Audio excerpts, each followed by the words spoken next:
What do chieftaincy title, protests, and violent attacks have in common? On today's episode of the Diaspora Brief, we look at the violence that followed the controversial inauguration in South Africa. It began with a title, then came protests, then came violent attacks.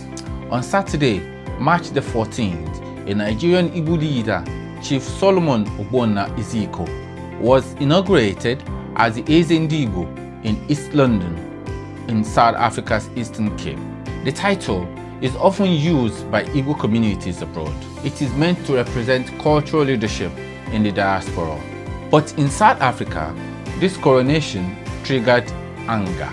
Barely 2 weeks after, violent protests broke out. Despite the attempt by the South Africa body of Eze Ndigbo to douse the tension by setting the record straight and counter the erroneous claims on social and mainstream media about the establishment of a sovereign kingdom in South Africa, it fell on deaf ears. On Monday, March the 30th, the South African national broadcaster SABC reported demonstrators gathered in Kugompo City to oppose the so-called installation.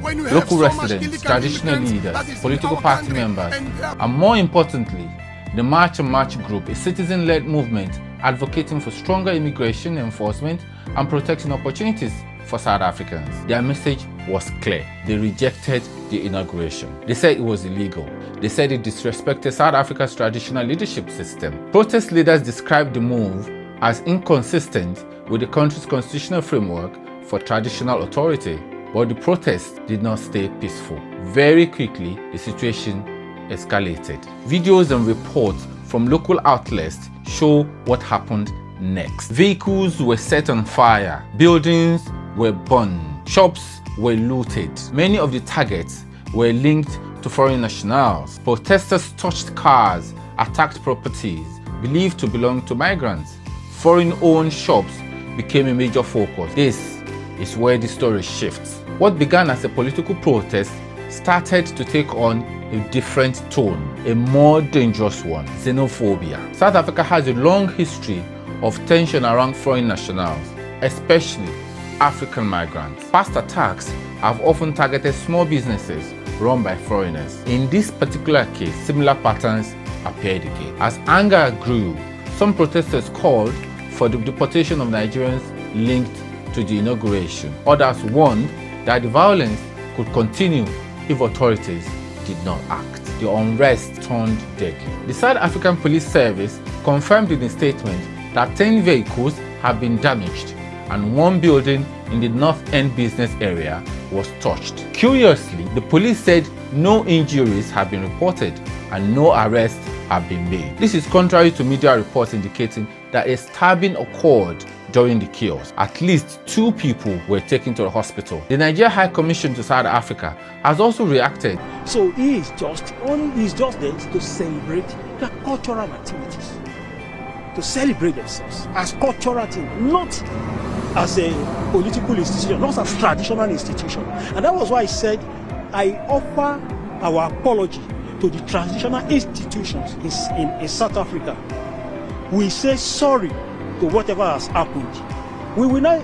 The embassy will never in any way encourage undermining the authority or undermining their traditional institutions. This incident is not just about one man or one title. It reflects deeper tensions. There are ongoing debates in South Africa about identity, ownership, and belonging. There is frustration over jobs. There is competition over small businesses. And there is a history of violence directed at foreign communities. In this case, the coronation became the trigger. For many locals, it raised questions about authority and sovereignty. For many migrants, it exposed ongoing risks. For the Igbo in diaspora, titles like Eze Ndigbo are cultural. They are symbolic. They are not meant to challenge state authority, but perception matters. And in this case, perception fueled anger. The result was protest, then violence, then fear. Contextually, South Africa and Nigeria share a complex love-hate relationship characterized by a very long history of rivalry,